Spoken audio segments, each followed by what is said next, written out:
Will, you ready? Yes. Good morning. Call to order this meeting of the September 4th, 2019 meeting of the Sacramento Board of Supervisors. Would the clerk please call the roll? Supervisor Cerna? Here. Peters? Here. Frost? Here. Natoli? Here. Kennedy? Here. And you have a quorum. This meeting of the Sacramento County Board of Supervisors is cablecast live on Metro Cable 14, the local government affairs channel on the Comcast, Consolidated Communications, and AT&T Uverse cable systems. The meeting is closed caption and is webcast at sacmetrocable.tv. Today's meeting will be repeated Friday, September 6th at 6 p.m. on Channel 14.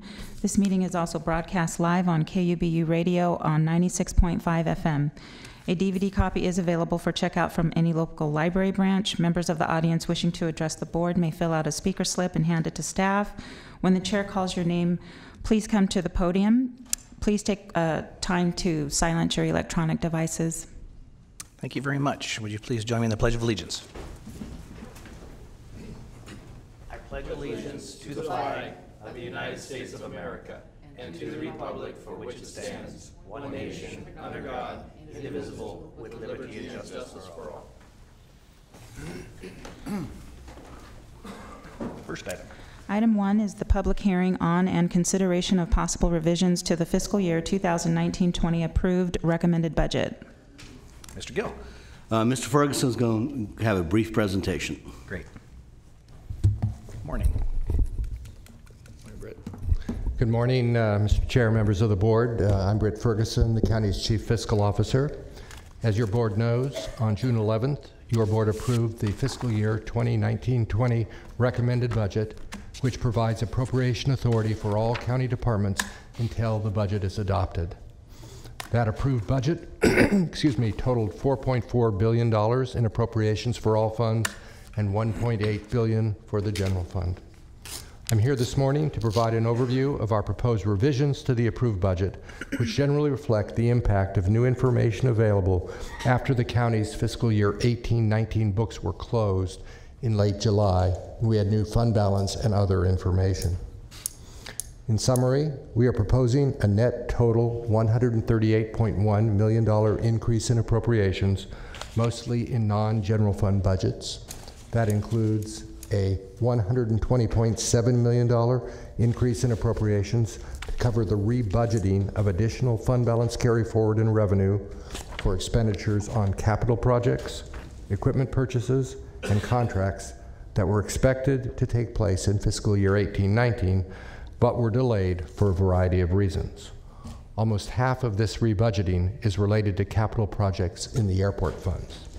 In addition, our recommended revisions include $17.4 million increase in appropriations to cover certain other changes, such as the receipt of increased or decreased revenue for various programs, changes in state mandated funding requirements, or appropriation adjustments approved by the board after July 1st. Almost all of the increase here is in non-general fund departments, with the largest being a $10 million increase in the airport's budget to fund the purchase of new buses. Given the fiscal risk factors that were discussed by the board at June budget hearings and that the county is facing, in the general fund and realignment funds, almost all additional discretionary and realignment resources are being used to augment reserves. This includes an $8.6 million increase in general reserves, a $2.6 million increase in the general fund's audit report payback future litigation reserve, the establishment of a $2.6 million protective services realignment reserve, and the establishment of an $11.8 million social services realignment reserve. These reserves will provide a hedge against possible revenue reductions, particularly in the realignment funds, and will help address a number of risk factors that, again, were discussed in June, but I'll just recap here briefly for your board, and you're well aware of them. The first is the potential end of the foster care Title IV-E waiver. That waiver is currently scheduled to end on September 30th, 2019, the end of this month, unless it is extended by Congress and the President. It is looking increasingly unlikely that the waiver in its current form will be extended, though there are a number of efforts in Congress to provide some short-term assistance or relief to states and counties participating in the waiver. At this point, it is unclear whether any of those efforts will be successful. If the waiver ends without any federal or state relief, the county will experience a $21 million revenue reduction in 2019-20 and an ongoing annual revenue reduction of approximately $29 million. Both protective services and social services realignment, where we're again proposing to establish reserves, that realignment revenue can be spent on Title IV-E related programs. Second risk issue is the potential need to pay a final judgment against the county in the Hardesty Schneider land use lawsuit if the appeal of the federal court decision is unsuccessful. The existing judgment against the county, as your board knows, is $106.8 million, not including attorney's fees, with a Court of Appeals decision expected sometime in the next 2 to 3 fiscal years. If there is a judgment against the county would have to pay at least half that amount, potentially up to $53 million up front, and the rest over time. In addition, in order to stay the judgment pending appeal, the district court required the county to post a surety bond for $53.4 million. As one of the conditions for obtaining that bond, the county agreed to put a plan in place to pay off the bond in the event of a final judgment against the county. That plan will likely involve putting aside funds each year in reserve. Okay, Brett, I'm going to interrupt for Supervisor Serna. Thank you. Sorry, Brett, I don't mean to interrupt your flow, but I wanted to catch you when you were explaining the circumstance around the 4E waiver. Mm-hmm. What I didn't hear you say was if it does not get extended, there is no, bridge funding, so to speak. I didn't hear you explain what we do. Does that leave us thinking that, and the public thinking that we just accept that, and we accept that hit to our services for foster youth? Because to me, that this is really kind of a critical theme for this particular budget, is what to do about this. So I'd like you to speak to that, please. It's a good point, Supervisor. So our plan for this fiscal year for 1920 is to wait and see what happens. We do have that additional roughly $13 million in reserves set aside potentially to use to help offset those costs. We also have some general fund reserves that we could use if we need to. But what we really intend to do is sort of monitor things as we go along. As you know, during the year, we often have additional salary savings, additional revenues. And so we tend to monitor that. And our goal is to try and get through this fiscal year being prudent in terms of how we use the resources that we have, and work on a plan for how we will phase into dealing with this in fiscal year 2021, whether that will involve continuing to support the waiver with additional realignment or general fund money or other reductions. That's an issue we'll look at as we head into 2021. And Supervisor Serna, beyond the fiscal component that Britt mentioned, we are engaged in a lobbying effort at the national level and state level to see what kind of relief we can receive. There's a trip that Mr. Wagstaff has planned going back to Washington, D.C. to see what kind of augmentation we can get. I'll be on that trip. So. Yeah, and of course you. And we are also engaged at the state level in having conversation with Governor Newsom's office that given the hit to California alone, it's about $350 million that's going to come out of our economy if this is not done. So the trip back to D.C. that you and Bruce are going to be on is huge for us. We need to see what we can get. And one thing that Britt mentioned is that if the waiver doesn't survive exactly the way it is, but if they have something else that takes its place that gets us the same result, we're not really committed to having an exact same format, but it's the programs and the funding that we're seeking on that. No, I appreciate that, and I appreciate the fact that I think we're doing everything we can in terms of advocating with, especially with other California counties that find themselves in a similar circumstance. I guess what I'm looking to understand a little bit better is if we were to look kind of at the spectrum of the outcomes here, and if the worst case outcome is 0, right? That's what, a $21 million hit. So I heard you say, Britt, we could consider about 13 million reserves, kind of band-aid it together. In terms of the mechanics of how this board would have to make a decision, presumably in public, how would that work? It would just be a mid-year adjustment? It will be a mid-year adjustment we will bring back to you to make the reserves available to augment the programs. Okay, so we do have the ability to, at least in this fiscal year, to kind of not miss a beat here if necessary. That is our plan. That's what we're hoping to do. Again, we'll be monitoring overall to see where we are, but typically, as you know, we do have additional salary savings between that and reserves. Okay. If we're careful, we hope to be able to get through the fiscal year. Yeah, I know the board's been, we're in receipt of a letter from the Children's Coalition. I think it would be good for us at some point, in the not too distant future, to think carefully about how we communicate not just the Children's Coalition, but others that have expressed a concern for the 4E waiver challenge about what our plan is that you basically just summarized. Yes. Yeah, Supervisor, if I might, thank you for your comments.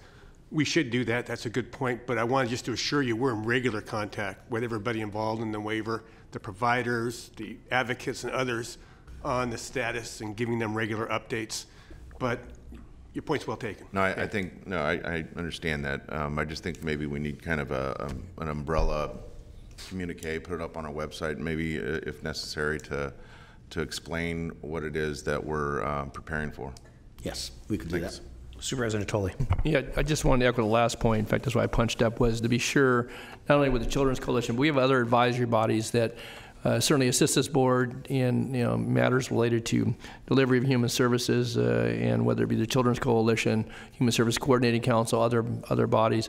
I think that beyond advocates and program providers, Bruce, to your point, I think it's imperative. We're looking at a $30 million year-over-year hit. And I appreciate that we have some money set aside in this budget, recommended budget, for our approval and adoption to address this year, at least in part. But what does that call out for next year, and if it's going to, result in significant changes, potential reductions, and other things that maybe we don't anticipate at this very moment. I think it's imperative that we utilize those folks who are appointed, who serve us, the community, and I think bring, particular expertise in some areas that could assist us as we're looking to see how we're going to cope with all this. So I guess I would just echo that, and I've heard you say you're going to do that already, but I don't think we utilize oftentimes our advisory bodies as much as we potentially could, and I think in this case, particularly when we're looking at some ratcheting back potentially in areas where we've seen great success in serving children and families, that is going to be crucial to have those folks by our side, at least to understand. They may still be at different points relative to what decisions we are called upon to make. So I would just encourage us to do that. Thanks. Thank you. The third risk area, again, your board is very familiar with this, are future costs associated with the Mays jail conditions of confinement litigation consent decree into which the county recently entered. As you know, under the terms of this consent decree, the county is required to implement 6 remedial plans that will require additional staffing, contract costs, and capital improvements in the jails. The county has already committed approximately $30 million annually to this effort, and it is expected that the county will need to spend an additional $20 to $30 million or so annually to fully comply with the consent decrees. In addition to that, in addition to those annual operating and capital costs, we will need to pay attorney's fees, which will likely be in the area of about $2 million. So those are the risk factors, among others, but those are the major risk factors that your board is well aware of that led us to the recommendations we have before you today. At this point, I'd be happy to answer any additional questions the board may have, and after that, your board, of course, will want to hear any public testimony. And after the conclusion of the public hearing, we are recommending that the board approve the recommended revisions to the approved budget, direct the Department of Personnel Services to prepare an administrative salary resolution to reflect positions approved in the fiscal year 1920 adopted budget. The budget will be coming to you for adoption. Direct the Department of Finance to prepare the fiscal year 1920 budget resolutions for board consideration on Tuesday, September 24th, and then approve the list of new revised projects for inclusion in the county's capital improvement program that are attached to your agenda item. Those are consistent with what is in the revisions to the recommended budget. I'd be happy to answer any additional questions you may have. Supervisor Frost.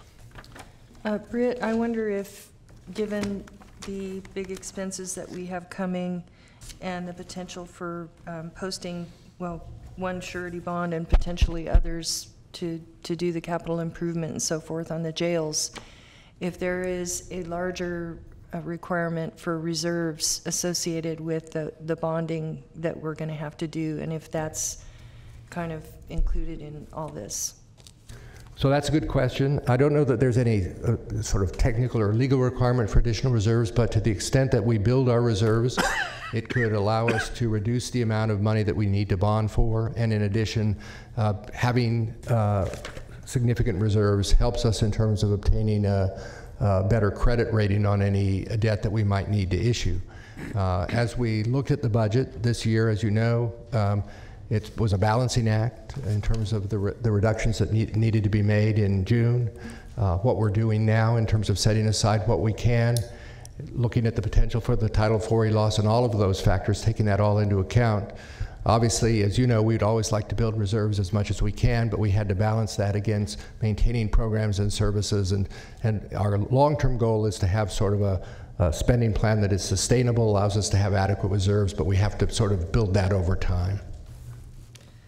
Okay, and then I just had a question on the, there's no page number here, but it's talking about rural transit and how we rebudgeted for buses that weren't received. Is that funding that goes to RT for buses in the rural areas, or what is that? Sorry for my ignorance, but I wasn't sure what that was talking about. You know, I honestly don't know exactly where the money goes, but It does not go to RT. It's Maybe I could help. We in the area outside the RT service area, we have a rural transit service that we certainly act as a pass-through. It's in agreement with the City of Galt, provides a good portion of funding for that area. City of Alton participates, I don't think, financially. And the buses, typically, there are grant monies that we receive through various sources, and we act as a conduit for that because I think we have the expertise. And so it's by agreement. It includes an agreement with the City of Galt. We fund some of those, but there are pass-through dollars that are designated for those particular purposes. And if there's anything in excess that isn't spent, I believe it does go to RT. So. Okay, great, thank you. And I was just wondering, the funds that were returned to the general fund and ultimately some were transferred over for animal care. So basically, that's how we, let's see, it's attachment 3, talking about the general fund and the top funds that financing transfers and reimbursement, and TOT $137,162 of unspent funds returned to the general fund. Is that how we finally managed the extra that was needed for animal services, or? No, it's not a direct correlation with that. Right. That's just money we had. We look at the whole compilation money that comes in. It's not just from transit. It's from all different funds we have. That money was reverted back to the general fund, just went into all the different reserves we have. Okay, so it was just, is that a general practice then? Correct. The unused TOT goes back to the general fund? Correct. Okay. If it's not with a certain particular supervisor, if it's supervisor funds, it stays there. If it's not, then it reverts back to general fund. Okay. And then I just had a question relating to, it talked about some of the capital improvement, in the capital improvement section about, it mentioned Sylvan Library refresh. There was no mention about Orangevale, but I'm assuming was the county was not covering the capital improvements on Orangevale Library. Is that why it was not mentioned? That's a lease issue. That's not it's not. Okay. Yes. And then the pension obligation seemed lower, way lower than I thought it was. I thought it would, the annual payment on our capital improvement, or on our bond that was paying on our pension our pension obligation bond. I thought that was like 192 million a year, but it seemed like it was quite a bit less. I'm not sure where you're... And this, I don't have the number committed, but we are reaching a point when we've hit the maximum we're going to pay on the bonds. It was a 30-year bond. We're 2019. It's going to expire 2034. So we are starting to get to a point now that it's going to gradually start stepping down, and that potentially is what you're seeing. It seemed like it was significantly less this Correct. time. It will start decreasing. Is that what you look like you're No, our confused by the question? pension obligation bonds cost do decrease. I'm just not sure what you're looking at to come up with your numbers.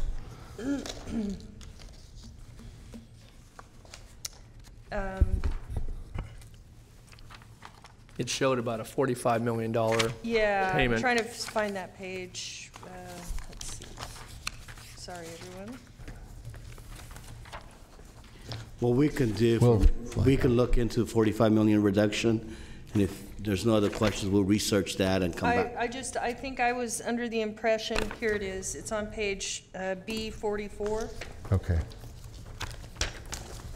And I guess I thought it was around 192 million a year, or not 197 million a year, and this is like quite a bit less. So Yeah, we will confirm that, but we are getting at that point now that it's going to start decreasing as and it those pays start off by 2028 or something like that. 2028, 2029, in that time frame. But that's a fixed cost. It's not an adjustable rate. We have. It's not, but the way it's set up was the amortization schedule is set up where the dollar amounts change each year. So we hit the height of the payment, which I believe was last year. And then as we start paying more principal off, the interest cost goes down for us. So therefore, our payments start decreasing. Okay.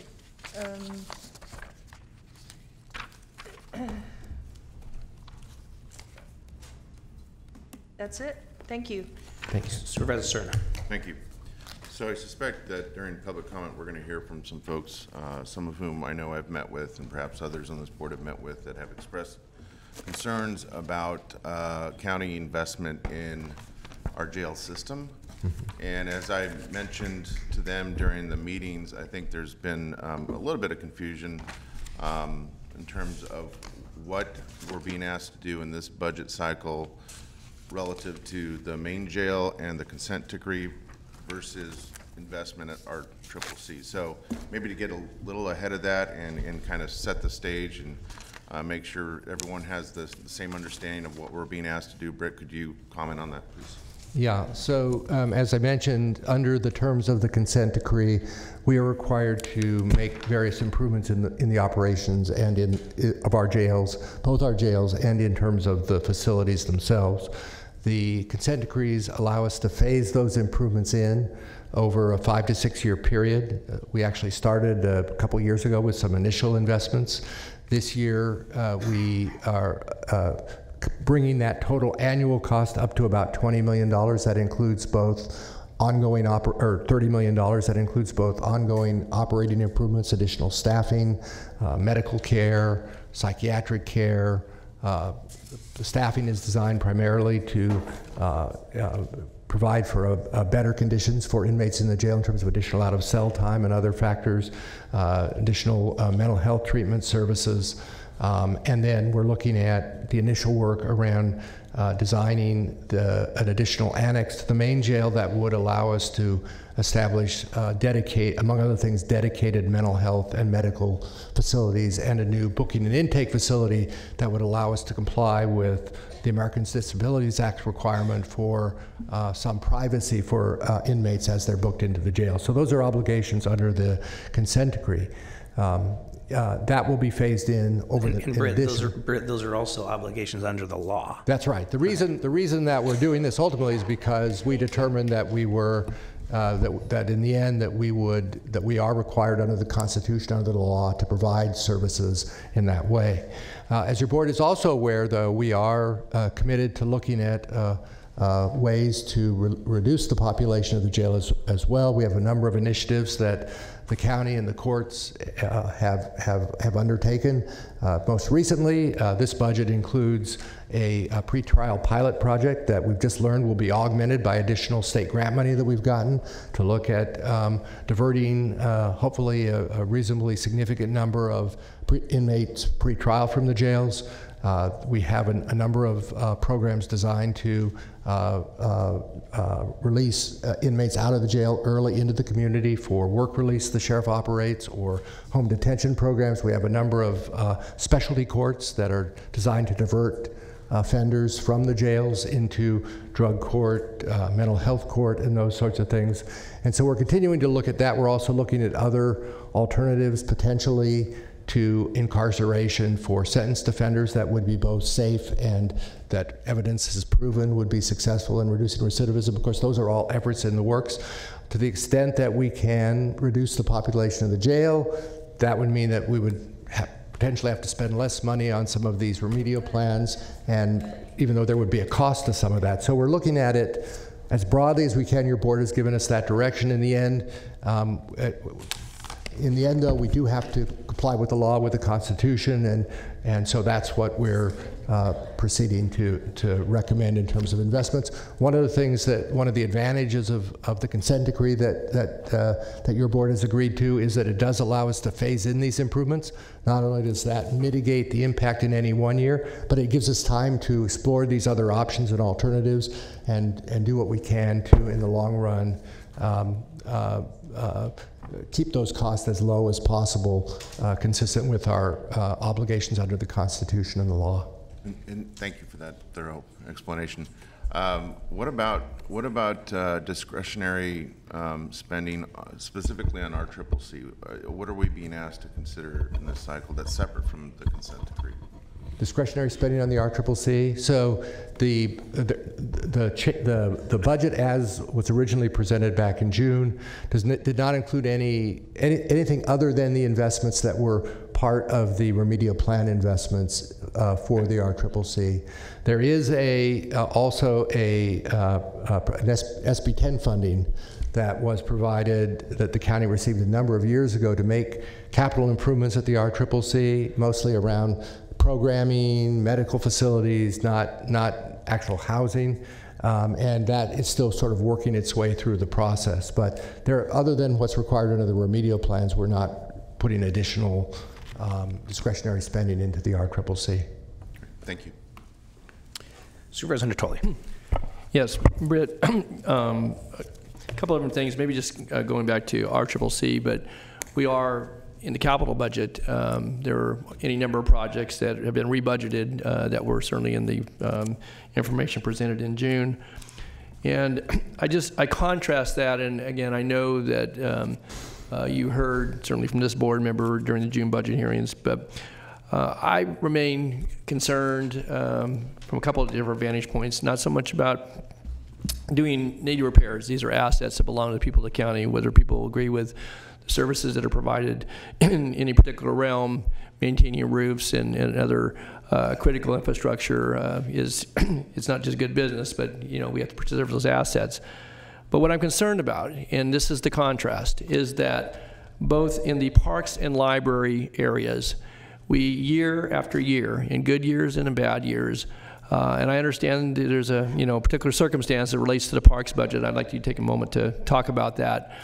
But we build reserves for what we anticipate maybe some dark clouds that are going to bring some pretty stormy times that it relates to budget.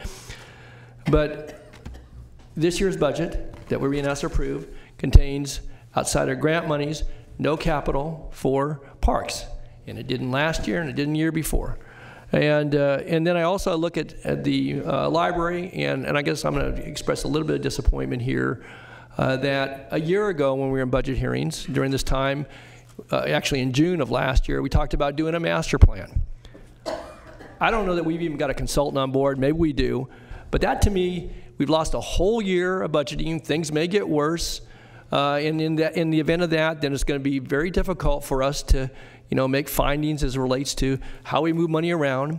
And when I think about the folks that we serve with libraries and with parks, in contrast to what we're putting into other areas that are capital improvements that are needed, that concerns me. So I guess if you could take a moment, tell me where we are with the parks, particular budget, and how we might look at capital. And that was a choice that was made 15 years ago, so the historical reference as it relates to that. But if you could take a minute on that, and then I'll add some other points. So Sure. On the parks issue, as you know, all departments that operate county-owned facilities are charged essentially a 2% facility use charge, and that money is used to, among other things, to maintain those buildings. Parks has never been charged, or not in many years been charged that 2% use charge.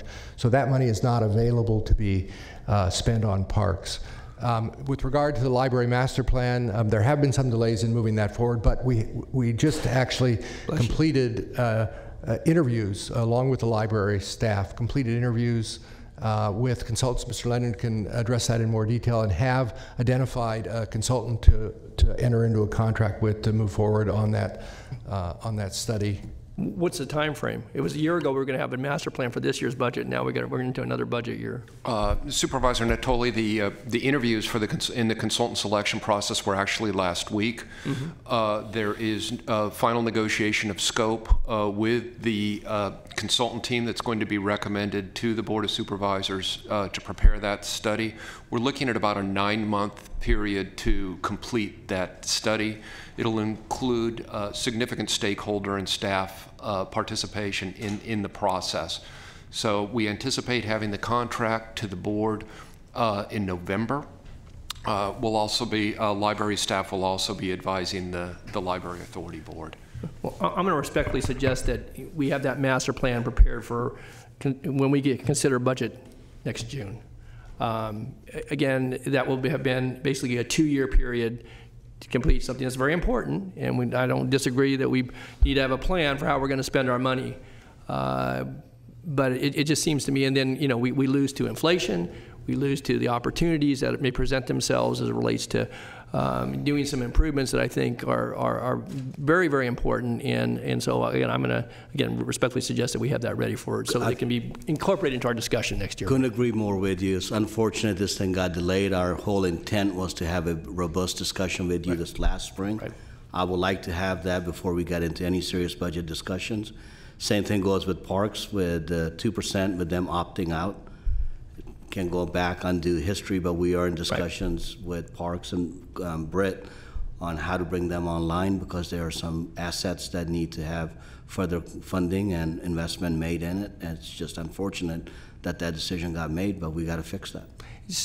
So would you anticipate that you would have that piece, the parks, for us to take a look at? Because again, I guess we could incorporate, that's a board decision. I mean, basically the Parks Department brought it to us back in 2004 or 3, whenever it was, and asked to be excluded. Again, I don't recall, maybe Susan does, what their particular strategy was there. But nonetheless, I'm not so sure it was board decision, because I think it got made by the department head.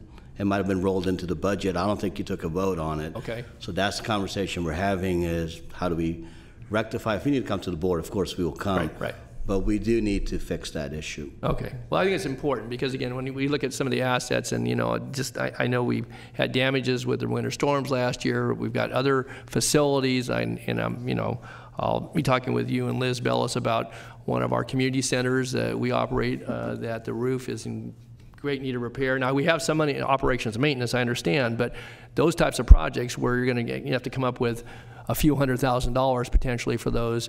That's not easy to come out of a largely general fund supported budget like the Parks Department. And so could we also, as a part of that, have maybe a list? I mean, we get this big long list. They're in the CIP with no funding behind them, but maybe the things that are more critical so we know that we're not losing. That's part of the exercise we're going through at this point. We first, for us, was to get an idea what are the deficits we have in Parks Capital. I think we have a pretty good idea. Yeah. Now we got to transition into what's the most critical one, and how do we augment funding? What are our options? No, I we do understand it want to has have to- that. We yeah. do want to have Okay. that conversation with you when we bring you to CIP next year. Okay. I fully expect to have that conversation with you. Library, I would like to have that not as part of the CIP. It should roll into CIP. Right. But I think the master plan with the library director and our folks, we should have a conversation about libraries in your district and what's the vision that you all have for that. So, unfortunately, you're absolutely right. We're behind, and we need to get that library master plan up and running. Well, I'm glad to hear that we're going to consult on board here in the next month or two. It sounds good. If I could then just one other area, and I know in June you mentioned that we were looking to have a master plan. Maybe that's not the right term for it, but for senior and adult services, and this goes back to the conversation that again raised in budget a year ago, and we took a look at some money that came through that bought us some capacity, but it goes to a senior safe house and the need. I think that was at least pointed out, and certainly it continues to be pointed out to me by folks in the community. And looking at how we're going to deal with that. Yeah, I'm going to have Mr. Wagstaff talk about it. As you accurately recall, this is one of the initiatives we have to look at how we provide services to seniors, not just safe house, but overall services. Right. And Bruce, you want to give an update? So, Supervisors, you recall at your retreat, we discussed the situation with the rapidly expanding senior population. And so we have been following through over the course of this year with staff work leading up to what we would propose to you potentially at your upcoming retreat, or we can set the actual time frame for that, for what we recommend that you prioritize in the way of senior services to address this expanding population. As it relates to the specific question of housing, Supervisor, I'm going back to our earlier discussions. We did receive state funding, as you recall, for that. I'm forgetting the actual number, but I'll be happy to come by and give you an update on where that stands and how we're using that funding and what results we've had in terms of expanding housing for seniors. Be happy to do that. Well, and again, I said we expanded capacity. Again, it allows us to temporarily place folks, but it doesn't really provide for, I think that, and again, the comment I think was made last year, well, we don't know if we need another facility, although we know we have 2 times as many folks. Now, maybe that number's been adjusted that are able to get in that in any given night. That was in the staff report a year ago. So maybe the additional money's allowed us then to, although it was for a broader population, I think it had a homeless twist to it as well, which again is not unimportant for something that's a senior that's out on the street. But there are folks who are neglected, abused, mistreated, urgent situations where maybe the caregiver passes away, whatever, that aren't necessarily in the homeless realm. And so I guess, Bruce, as we come forward with this, because again, I'm not saying that, because I don't know whether we need another facility, but I think the numbers that were pointed out to us, and the money came with a more specific, I think, bent to it, although it could be used a little more broadly, and so that's great. That helps, some in that population. But as I mentioned just a moment ago, is that there's a broader population that isn't necessarily homeless, or they might be at the, because of the circumstances that arise, but they need to have safe housing, and while those situations are being assessed, and our adult protective services work on them. So. If that's going to come forward in the retreat, fine. I think certainly a broader discussion with the community is important, though. Well, that's part of our efforts. And that's part we're having community sessions to get input from them on those issues. Okay. That's part of the whole effort. Okay, thanks. One other area I wanted to ask about, we turn back to Brett here. In the June budget, and I know that the specific situation was addressed, and this goes back to jail medical and the costs, and this goes long before any lawsuit was filed against this county. Certainly we had discussions from the dais and from staff about rising costs of jail medical. We know we're going to put more in because of consent decree, because of some of the constitutional required things that we're going to have to do there. But I guess my question is, excuse me, is how are we tracking that on, say, a daily basis or a weekly basis? Because the inmate that was referred to in the budget report in June, that was, there was no release date, although Mr. Gill told me that person has been released, where it was going to be $1,400,000 annually just for that one person's treatment and medication, and we had no release date. So how are we tracking this? Is there a senior executive team that looks at people, obviously involving law enforcement, district attorney, the sheriff, that's looking at the folks that are incarcerated currently and what their medical conditions are, obviously providing treatment under the the consent decree. But what are we doing? Because that person in the budget was called out, there was no release date, but now since June, he or she was released. And so, I guess that's a savings in one regards, but who's looking at that? So there is not an executive team that is like daily or weekly looking at the population of the jail.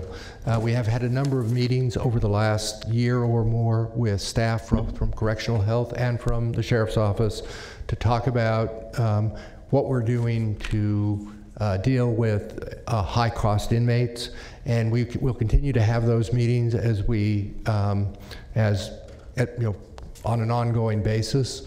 One of the things that the Sheriff's Office and Correctional Health have indicated is that they do make every effort within the confines of what the charge is and what risk factors are to get people out who are a significant cost. But obviously, some people can't be let out for a variety of reasons, including frankly their medical condition. Right. And so, Supervisor, if I could just jump in, it's not a high-level executive, but Dr. Bielenson and his folks do look at it.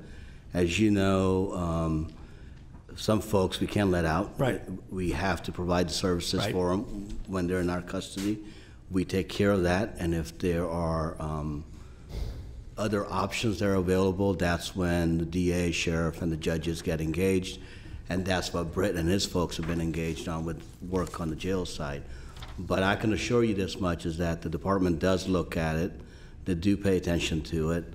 You will get instances where somebody cannot be let out, but they do have a medical condition, and we have to handle the medical condition.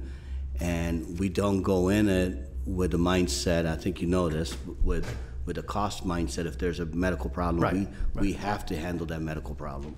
Yeah, and I appreciate that, Nav. Again, this isn't new information. Certainly what you just pointed out, is relative. But I think cost containment is important, and that when we're looking at the the additional investment that's going to be made on an annual basis, in large part that's on the medical side, but there is obviously on the corrections side. But we're approaching $50 million annually of general fund dollars. On the current situation, with none of those improvements that are covered under the consent decree, or very few of them, that's going to grow to $75 or $80 million annually, and that's a significant sum because again, those general fund dollars and those realignment dollars are precious. They're what we can do for the general population of this county. And I know you all realize that, and so I guess I'm going to offer one other suggestion here that. Again, not to interfere in the business of the sheriff or district attorney or certainly the courts. I think it's important, though, that we maybe have executive level. Dr. Bielenson, again, I have great confidence in his abilities and certainly in looking at the jail medical. But I think not just in containing costs, providing certainly proper care for those that are in custody, but also then looking at ways to rein that in, because otherwise where we're going with what's explained in your budget letter here, and we all know this exposure, we're going to have this board and this community is going to have very little capacity to try to address things like the a Title IV waiver going away, or need for other children's services, or try to do something in parks or libraries, because that capacity is going to be absorbed by the sponge across the street that's going to keep taking that money in. So I guess I would ask Nab, if we could have, and maybe working with our board chair, to have a committee that would meet at least maybe monthly, look at those cases and to see where we can do that. Because again, we talk about some of the alternatives to, pre-trial and so forth. I get all that, but when somebody's incarcerated and if they're costing us $1.5 million a year, a single inmate. Supervisor Natoli, that's just one instance that we had. I know, but it was. But Supervisor Natoli, we do look at it, and. No, you don't. Excuse me. Go ahead. Good. Yeah. And we have convened folks from the DA, sheriff, and the judges, and correctional health to look at it. You've made this issue known to us. We do have this discussion. We do cost containment. We will continue emphasizing with them, and your point's not lost on us. I know it's not now. It's not. So, yeah. Can I just chime in a little bit? Sure. Just because Supervisor Peters and I have been as close as anybody to this because of the negotiations that went forward. Right. you know, this county is committed to looking under every rock where we can, without compromising the safety of the public, limit the population in the jail through Prop 47 applications for grants, through the probation department and their proposals, through, and even, you know, the voters have an opportunity through Prop 10 next year that will significantly reduce the pretrial population there. We're also working with an outside firm to really come and do site visits and look at areas at which they have been successful in other states to reduce that population. I mean, reducing the population of the jail isn't lost on anyone as a strong motivating factor for what's going on over there. Now, clearly we have to do so. We can't control what the sheriff does, but there are ways that a variety of departments, including mental health, including physical health, including probation, are really delving in and looking at all grant possibilities and programs to really bring the jail population down. And Supervisor Natoli, there is a meeting that happens every month where all the different folks that I mentioned do meet, and correctional health is a piece they look at. But as Supervisor Kennedy said, we do look at all the other options, what are the grants, early release, probation, and there's a proposal we're going to be bringing back to you about some grants that the courts were able to get that help with some of the jail population. So stuff is coming back to you. And your point's not lost on it. We do look at it. I can't emphasize enough that there are instances that some inmates do cost us more. That's just what happens, but we are committed to looking everywhere for cost saving and keep public safety in mind. And I appreciate it. And I will just add one more thing, that Dr. Bielenson, since he has been here, has made this a strong priority as far as making sure that these folks get the appropriate care they need, but also that we have a backstop to make sure that money is not being wasted. Yes. Again, I acknowledge that, and I commend that, and I would just say one thing, too, that as we look at whatever we're going to need to build in the way of, health facilities that are related to whatever the jail population, is and will be in the future. I think that one of the things we ought to, at least as a consideration, as to what level of hospital services and or health service we're going to provide. Because I know now that if we have to transport someone to UCD Med Center or to other emergency facilities, to San Joaquin County, wherever it is that they're treated, that we have 2 officers assigned to that on a 24/7 basis, depending upon how long they have to be for those treatments. Those are all costs that get built into the medical treatment protocol. And so if some of that can be done, if we have the capacity, as we do dialysis and a number of other things, and build that in, there may be savings that, or at least there's some offsets that I think we ought to take into consideration, because if those costs then aren't, because we're outpatienting folks versus doing it in-house. And again, I think staffing up and having those facilities. I would say we are looking at that. One of the things we are doing is working with 10 neighboring counties to look at the feasibility. We're looking at a feasibility analysis of some sort of regional correctional medical facility to see if there are ways to do some of that stuff in a more cost-effective way on a regional basis, and there's a study that is being put together to look at that, and involvement by all those counties. The other thing I would note, though, that on the other side, it is true that it does cost staff time to take these inmates to hospitals, but under the new, well, not so new anymore, but the Obamacare system, those inmates who are now in the hospital for more than a day are no longer, the cost of that medical care is no longer the responsibility of the county. And we've actually seen a significant reduction in our costs there, as they now are covered directly by Medi-Cal. So there's issues both ways. We have to look at that carefully. Okay, and that's important. So if those are recoverable costs and or transferable costs, then right. All the better. So right. All right. Thank you. Thank you. Supervisor Serna. Thank you. So I was planning on dovetailing off of Supervisor Natoli's earlier comments about, I don't know, 10 minutes ago on the parks. I feel like I'd be remiss because I mentioned it in June. I think I mentioned it mid-year. I mentioned it in other hearings. that one of the top priorities remains for District 1, hardening and fortifying the picnic grounds at Discovery Park. And I know that that is one of the areas that is subject, obviously, to seasonal flooding.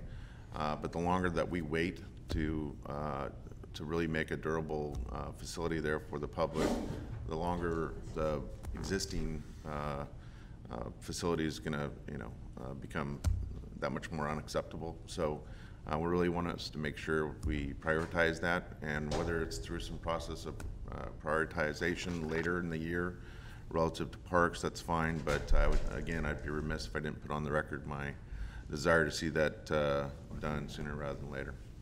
Supervisor, certainly you, the work we're doing on prioritizations on the side, June, when we committed to look at those structures, that has a higher precedent for all the other lists we're compiling at this point. Great, you heard it here first. Thank you. Thank you. Any other questions?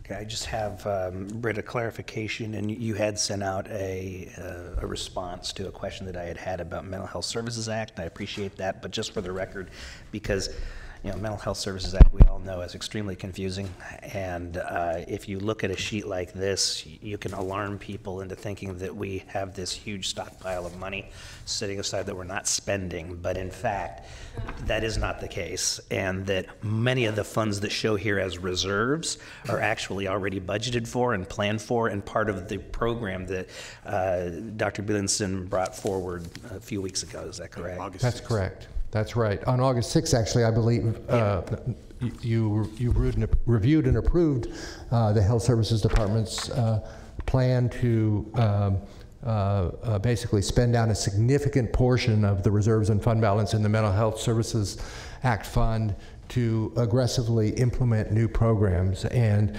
that will be underway. There was some additional fund balance carry forward, mostly because particularly one big new homeless initiative is getting underway, and of course takes a while sometimes to get underway, and it was fully budgeted for a year, but that will just be additional money that will be able to be plowed into these plans and efforts to really significantly enhance spending on mental health issues in the community. And as you know, that also is one of Dr. Bielenson's priorities, and so that money is there now, but it probably won't be there in the next few years as these plans. And a lot of the again, I wish they wouldn't use the word reserve. It should be a different word, because it's just misleading to the public and other than people like yourself who do this for a living. But some of I hear from the providers even out in the community who who answer our RFPs and so forth. A lot of it is just simply the bandwidth and the ability for them to ramp up quickly, and that's why these things take longer than we think they should, because they have to put physical capital expenses into place. They have to do training. They have to hire, and the community, sometimes it's difficult to find that bandwidth. That's exactly what's been happening. Yes. Okay. Thank you. Any other questions? I do have comments from speakers. Thank you, Britt. Thanks, Brett. Robin Blanks Guster.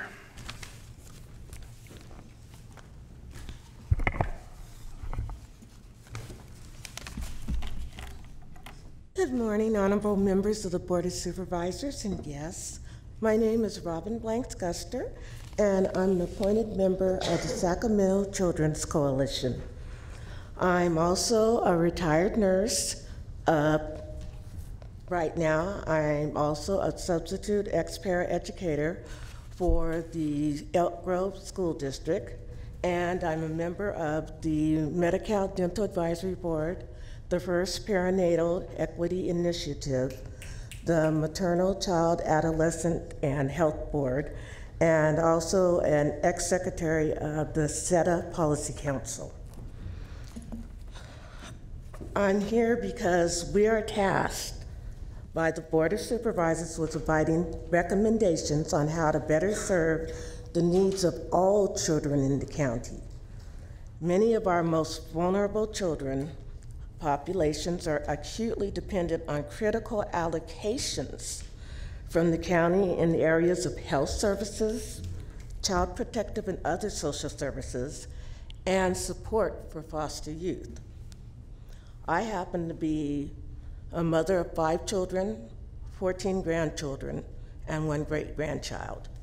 I have nephews, one of whom has been in the foster program, and the foster program has done wonders to get him back together with his mom.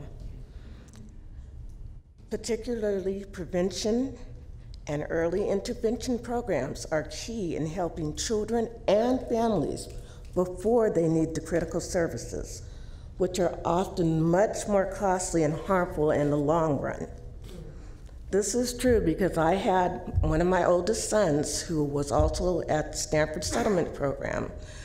He was there because I had to work nights at the hospital, and it did wonders to keep him on track, and he now works for SMUD. This is one of those things where we really need to keep these programs in place. For this reason, we are here to express our concerns about this 1919-2020 budget and its potential for future impact on crucial services that serve Sacramento's children. We understand that lawsuit settlements have put critical pressures on the county budget and that these pressures will grow in the years to come.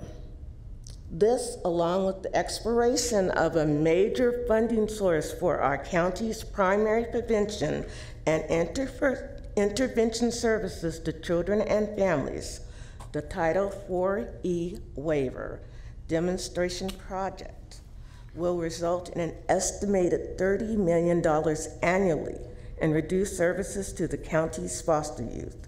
Can you wrap up, Robin? Thank you. The proposed reductions in workforce is going to harm the recent successes that we've had. These hard-won victories could be short-lived if we do not address the loss of prevention and early intervention funds. These losses would have immediate and harmful effects on foster youth and other dependent youth in Sacramento County. Making targeted, data-driven budget decisions is crucial to ensuring child welfare doesn't suffer while creating a feasible budget. For this reason, the Children's Coalition will be monitoring key indicators for children's well-being in this coming fiscal year. We hope that you will join us in our data gathering, analysis, and over the next year to better support targeted decision-making in future budget discussions.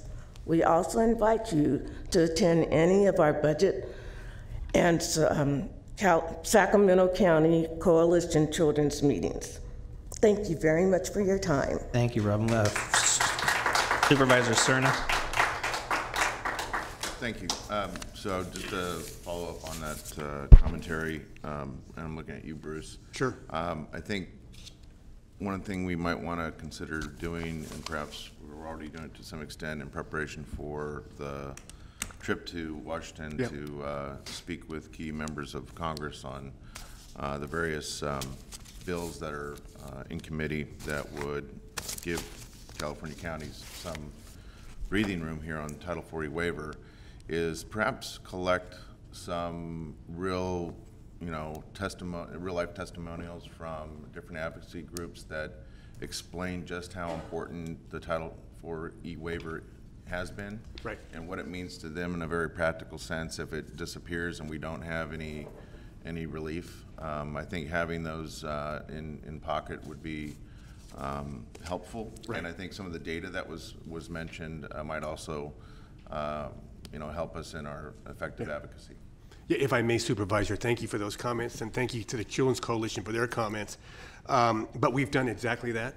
We're trying to draw the balance between not having too much information, that can work against you sometimes, but we've put together some very useful testimonials, some very useful data, and things of that nature that I think will very much help us in our arguments.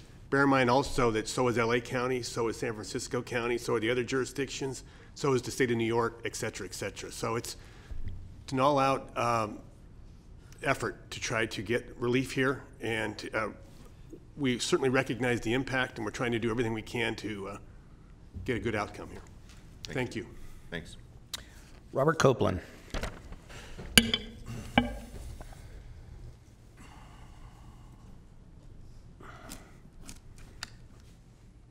The reason why the Sacramento County Board of Supervisors can't spend more money on housing that what Donna Tolley wants to do, I think, is because of how much money is going to the county sheriff's department and the county jail.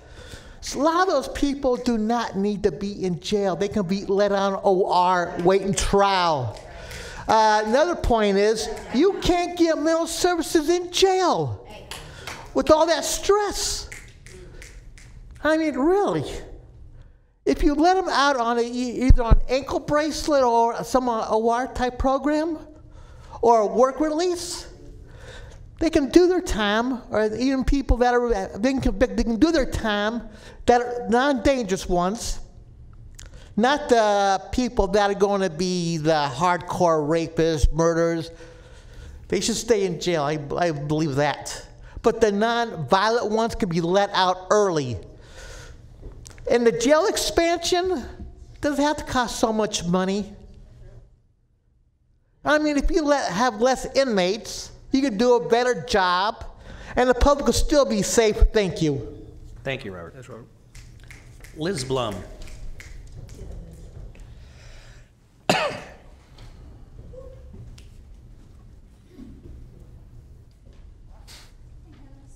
Keep taking clear, please.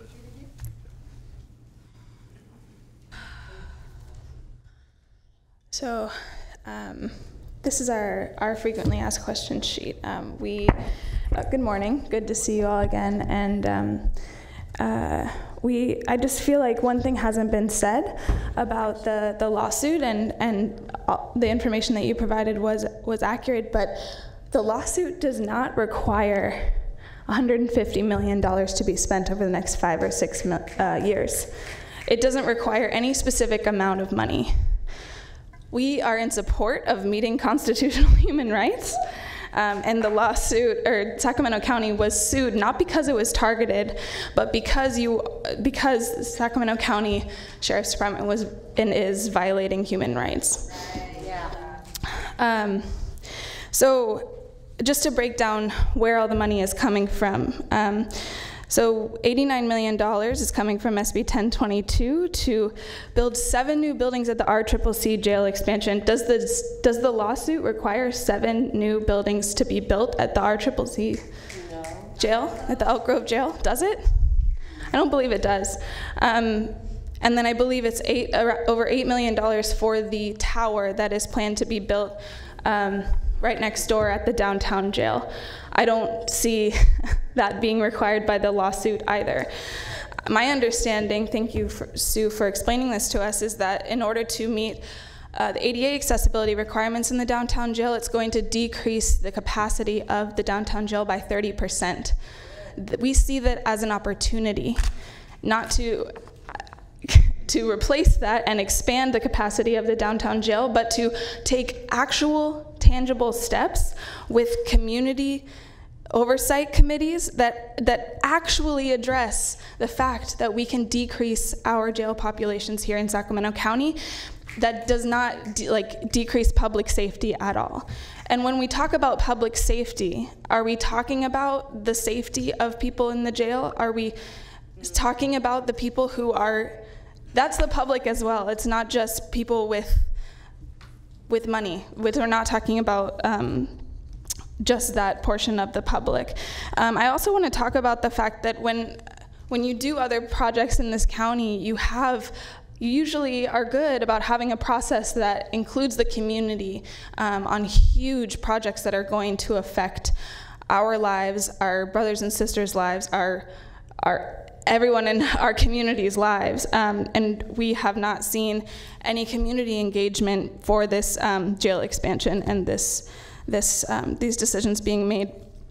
So regarding the pretrial release pilots and all of those alternatives that you've been discussing, that you've been claiming that you're doing, I don't believe that it's actually effective to have just the only people on your committee to be the Sheriff's Department and the Department of Corrections. We need other people in the community represented on those committees. Yeah. So we need to address the root causes and the systemic drivers of this incarceration. And if you all do choose to move forward with this jail expansion plan, which again is not required explicitly by the lawsuit actually recommends a decrease in jail populations. This is an emergency. This is a public health crisis. We need to take tangible steps to decrease our jail populations here in Sacramento County.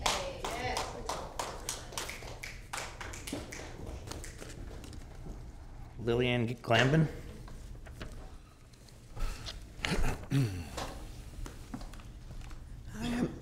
I'm Lillian Glambin with On Track Program Resources.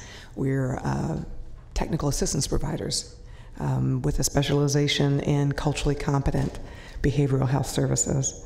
I also served on the ad hoc committee under the MHSA Cultural Competence Committee and was involved with what has led to the African American trauma-informed line item.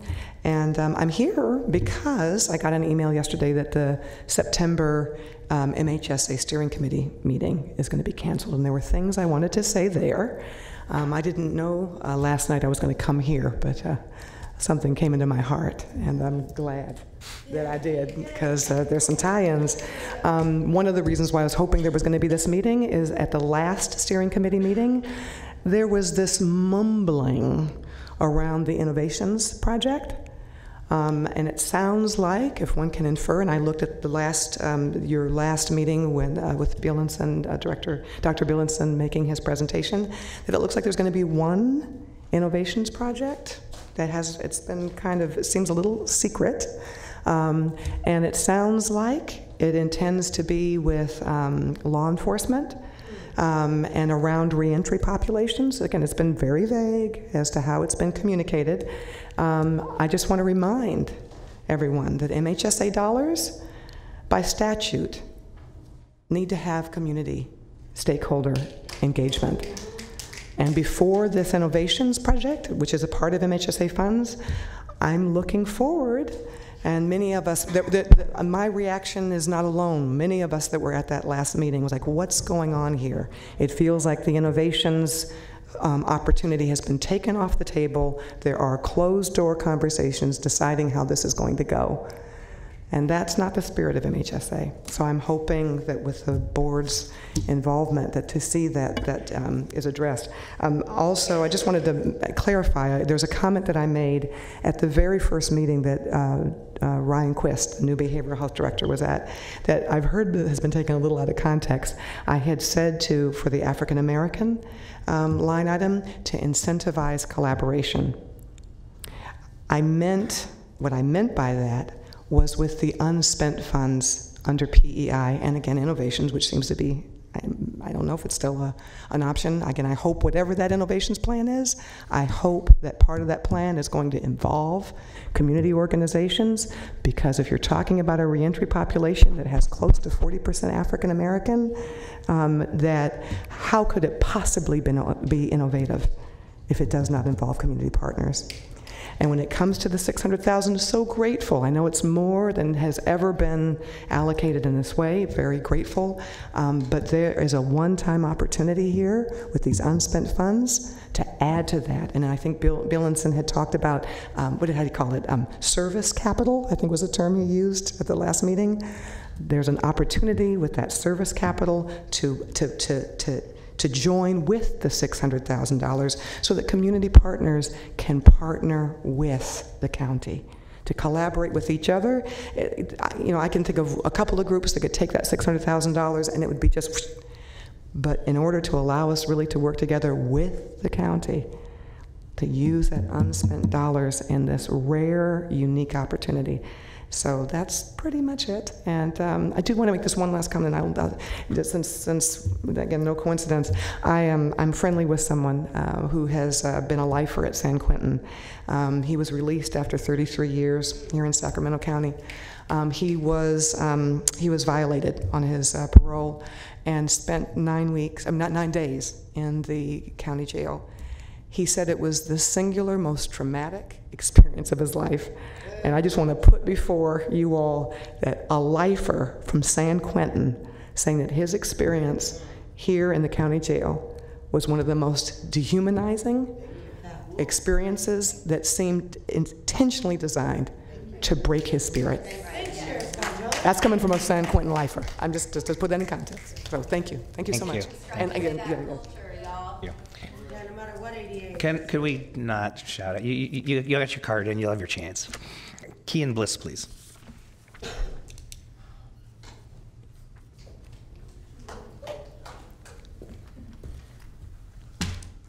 I need help understanding something here, Sacramento County Board. So this county budget somehow, some way manages to find $188 million in funding to increase, the sheriff's jail corrections budget, while at the same time you've seen fit to increase Sacramento County Sheriff Scott Jones's budget, his operating budget, from over 500 million to 542 million, despite the fact that not only does he openly flout county laws and your authority, as he did last year when he where he illegally removed the inspector general, appointed to provide oversight of his department. But you see, and you also agreed and told the public that you would amend that agreement or a memorandum of understanding or what have you, so that he could never do that again. Yet here we are almost a year to that day, and we're still nowhere near having an agreement. Am I supposed to understand that correctly? And not only are we nowhere near that agreement, you've agreed to increase his budget? Let's be real about something here.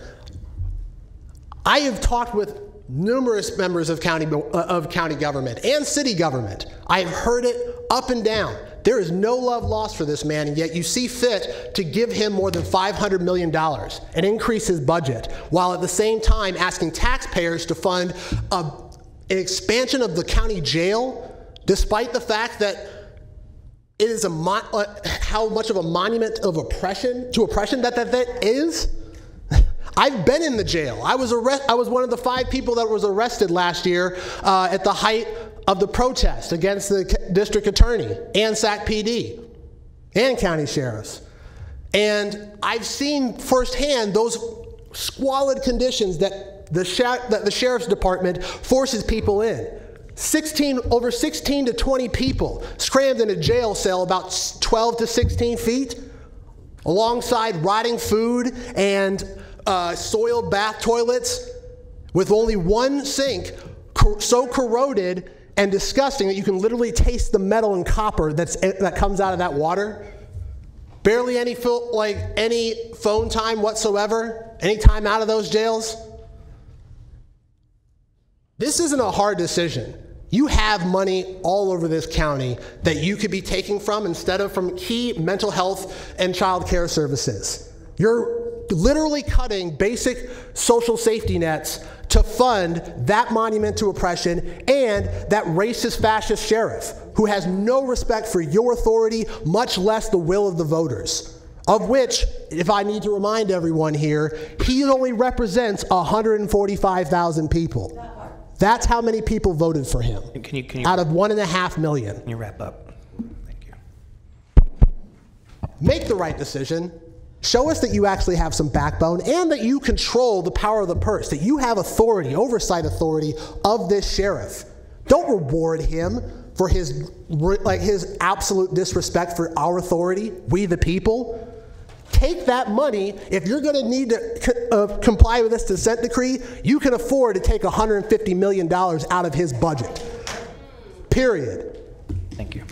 And please replace your county executives. They don't really care about people. They just care about Nikki Jones.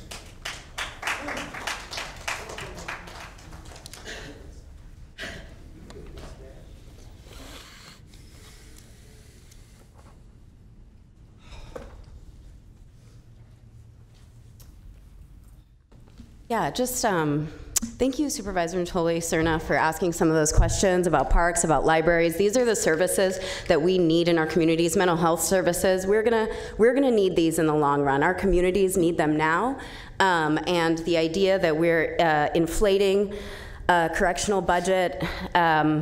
Really outside of the requirement of this lawsuit, right? We're very concerned about this lawsuit, of course, but we're more concerned about the jail expansion that's happening separate from the lawsuit.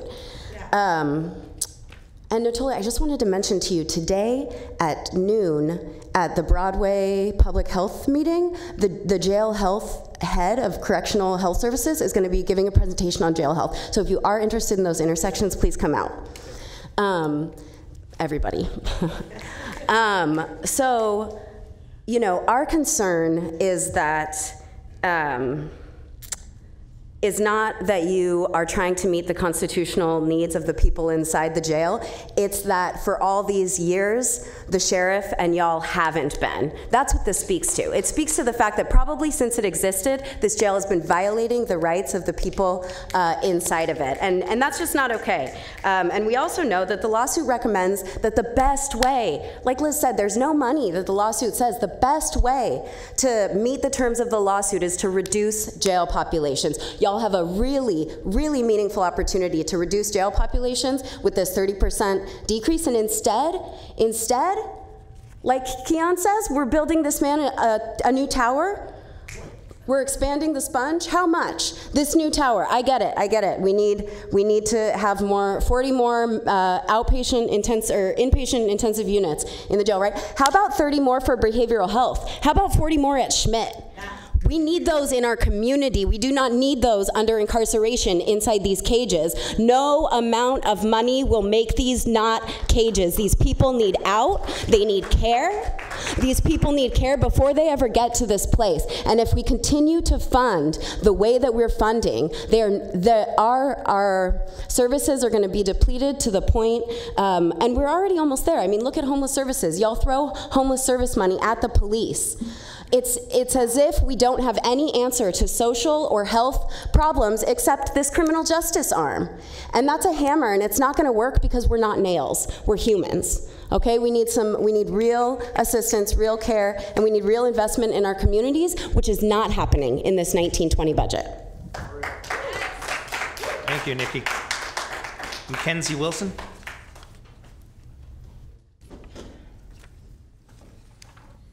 So we have this really cool group chat for folks that couldn't be here today. And so I'm going to just go ahead and share a little bit of what they're saying to what you guys are saying, to what we're saying. Let's just talk about it. So, again, another opportunity to ask why $9 million in the general fund is going into the jail instead of going into the 4E waiver, which gives Sac County millions each year to support child welfare. We're literally prioritizing jail expansion over children who are most at risk. 5 children died last year, as reported by Child Protective Services Review Panel. Let's keep going. $30 million loss in child welfare funds for Sac County if the Title IV waiver isn't renewed. Come on, you guys, let's get this going. That Title IV federal funding is going away, and and this is, you guys, for those testimonials, it's already impacting foster youth services, as several have already had to close and consolidate this year in Sacramento. Someone should also ask, does the board know how many people have died in the jail this year and why? There's no transparency and oversight when this happens. It happens under CPS when children die, so why not at the jails? We've got an entire fact sheet on the settlement agreement that we would like for y'all to take. We're afraid, so people are saying that they're afraid that you guys are just flexing, just to show for the cameras that you're worried about these cuts. But at the end of this, you're still going to vote on them just to keep up the status quo. So there's a couple of people watching that. This discussion about reducing, it lacks specifics. There's no transparency about how you're going to target or reduce population. Natoli, you have been getting tapped, man. You are rocking it, calling it a sponge. That's exactly what it is. It's a funding drain. Another talking point, Contra Costa County has 1.1 million people and a jail population of 1,200. Why do we have a population of 1.6 million yet we're looking at almost 4,000? Funny that no one has enumerated or quantified the problem of 3,600 people in the jail. People are screaming, no more institutions. People saying that the mindset here is so messed up that they don't get that institutional incarceration in any form is still incarceration, you guys. Let's keep going. I'm not going to read those stuff. That's a little private. But long story short, we did answer your misleading frequently asked questions. You tried to call yourself targeted. Hold yourselves responsible for what it is that you have allowed to happen inside of your county. Say out loud, we messed up. We have been allowing people to die and live in uninhabitable conditions and have their rights violated for years. It took you 2 years just to settle this lawsuit. So people sat there for 2 years going through this while you did it. Hold yourselves accountable for what you have allowed to happen. And there's an entire group of people here that want to work with you in coming up with alternatives to an expansion. I think that if we had sat down and been talking about other alternatives to an expansion, we wouldn't be calling you out so hard. If you guys are willing to sit down and talk about alternatives instead of possibly voting on this today, you should not be giving $8 million to a new tower. That's what we're calling it. And trust me, we're going to paint it as such. Can you wrap up? I can. I'm just hoping that you guys will put a pause on this meeting today. I hope that you're going to put a pause on this budget. I'm hoping that you're not going to vote yes and upkeep the status quo because there are so many people who are terrified that you're going to. Thank you.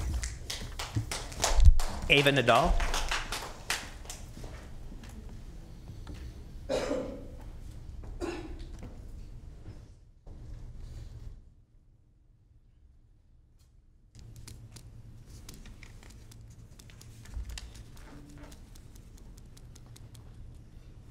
Good morning, Board of Supervisors. Mr. Kennedy, how are you? We work together.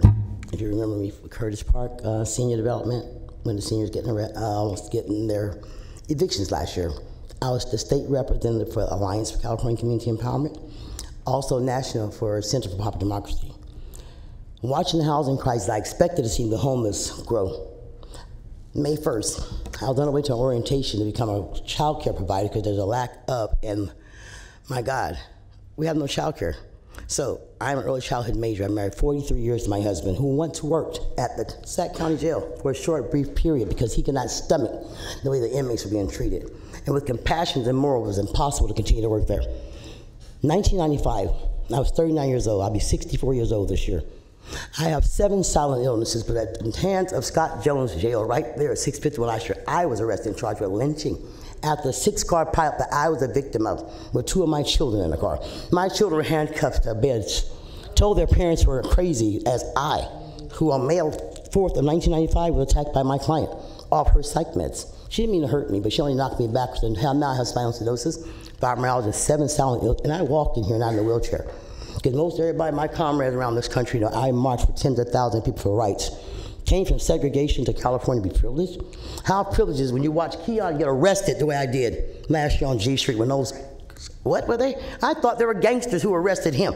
And I stepped outside on that ground at 5 o'clock the next morning. I'm a community activist, not just for myself. I just love people. I work for nothing. I was on SSI. I am disabled. Okay? I have a husband married to 43 years who had 2 brain surgeries, a heart attack, and I love my community. Last Friday before last, my son, who has 2 strikes, was pipelined to prison from 13 years old out in Elk Grove. He didn't commit a strong arm robbery, but he got charged with one. 13 years old with a Harvey waiver. What is a Harvey waiver? My God, we know what that is, don't we? So when you're pipelined to prison, I'm an activist for Elk Grove School District, San Juan School District, where I was last Monday when American Monica had a racial problem. Where's Scott Jones? Where's Danielle? Because I know the entire press. So when they call, I come. When somebody's murdered, I put down candles in your city. I've sung at 9 gang funerals. Right now, Zelia Anderson's mother had her on the phone. Young man murdered in CV Circle, have him on the phone. I got 3 phones. I'm tired of hearing about the death. But more than anything, I'm tired of hearing about that jail where I was charged with lynching after a car accident, and I did nothing. May 11th of 1995, my life changed forever, because the next day, after being on the PTA board, I got out of jail. What was I doing in jail? Why was I in jail? I don't know why I was in jail, but I know I was knocked down by somebody in that damn hospital at UC Davis. I should have been at Kaiser. The next day I know I was in a damn holding cell over in UC Davis holding cell. They went through penal codes book trying to charge me with what I charged with lynching. Who did I lynch? I went inside 651 I Street and I never came back out the same, okay? And I'm very passionate. I will fight the good fight of faith. Until you guys do something about that corrupted penitentiary they got over there. My son was arrested Friday before last with $1 million bail on his head with 2 strikes. He's out. Guess what? No charges dropped. He could have lost his job. You know how hard it is to find a job when you got 2 strikes? I have a very intelligent son. Can you wrap up? Yeah, I'm going to wrap up. But you guys know, no more jails. We need schools.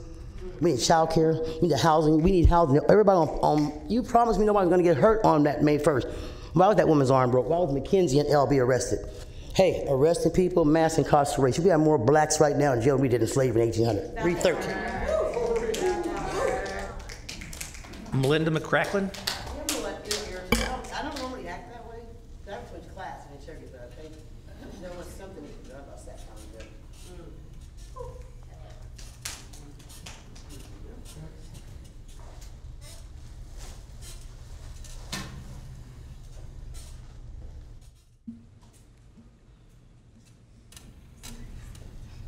Hi. Is this, can you hear me okay? Thank you for letting me speak today. My name is Melinda McCracken, and I've lived in Sacramento almost all my life. I was brought up in Del Paso Heights, and I live in Old North Sacramento now. So, Mr. Cerna, you're my representative. I've been financially well off at times, but most of my life I've been like most of the other people here, struggling to survive. I dealt with addiction myself. I was addicted to prescription opioids and kicked that with no help because there wasn't any help. I supported my children. I've had severe mental illness myself. I've had to be hospitalized, and I ended up feeling suicidal from being there because it's so bad. There's so little help there. There's not enough actual good facilities to take care of us. I could sit here and cite all the statistics, about who's in jail, who shouldn't be. People who are mentally ill, homeless, people who can't afford to make bail. You already know this. You heard it 100 times. So I would like to talk to you instead about my family, how this affects me and my family.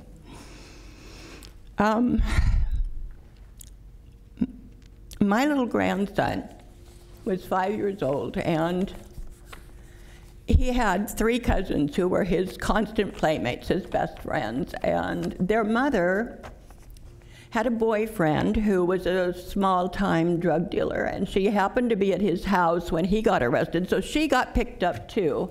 She couldn't afford bail, and so she ended up losing her children. They were put into foster care, and my grandson's heart was broken. And just imagine what those children felt. It isn't necessary. We don't need more people held in jail when they haven't even committed a crime, like she ended up being acquitted. Too late. We need, look, your neighborhoods and mine are different. How? In your neighborhoods, you have a minimal police presence. We have more police than we need. You have, however, plenty of resources. When your people in your neighborhoods get mentally ill, they can go to hospitals or treatment centers. There's plenty of resources. My neighborhood, zip. Same thing with people who are homeless. If we had the resources that you have in your neighborhoods, our people wouldn't be in jail. They'd be getting treatment. I mean, like in Scandinavia, in those countries, they take a humanitarian approach. They try to rehabilitate people. They try to provide what they need, and therefore, rather than building new additions to their facilities, they're closing them. They're closing whole prisons. You can look it up. You want to spend $86 million of public money to expand the jail. How much are you spending on social services? You're cutting jobs by attrition, and then you want to spend an additional $2.6 million for social services. Well, that's less than 3% of what you want to spend expanding jails, putting more people in jail who don't belong there, who need help, that you refuse to provide. Where are your priorities? Who are you serving? You're not taking care of my family. You're not taking care of my neighbors and my friends. You're punishing them for being poor, for having a lack of resources which you refuse to provide. And then you're destabilizing all of our neighborhoods because our families are being torn apart. Are yours? Your families in your neighborhoods can stay together because they have everything they need. What about us? Melinda, can you wrap up, please?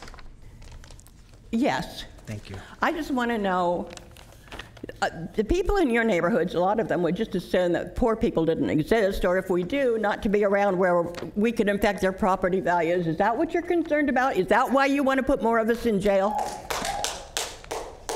Because you're supposed to represent us. We are the majority. We are asking you, please, take care of us. Don't punish us for the poverty you have created. Thank you, Melinda. Thank you, Melinda.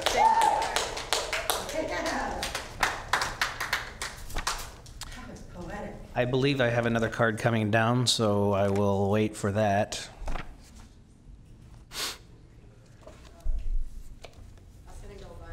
That is going to go viral. That will go viral. Oh, poetic.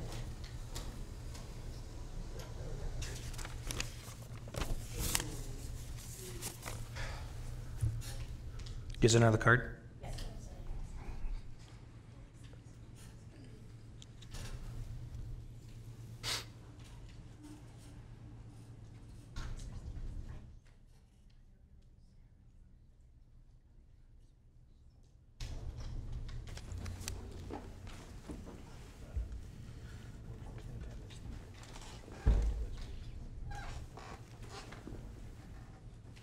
Sarah Andrews. That is the last card that I have, so if there's anyone else who has not had an opportunity to speak who would like to, please turn in a card. So I don't have anything written, any statistics or anything, but I just have a question for Susan Peters. When you guys put this much money on the line to build more jails and expand the jail, why aren't you lobbying them to build something that's suitable for these kids that are in my neighborhood, that are hanging out on the corner of that children's receiving home, turning tricks every single night, that are having these staff members following these kids around, allowing them to do that, watching them do drugs. I have to have my children watch that and try to teach them the wrongs in that.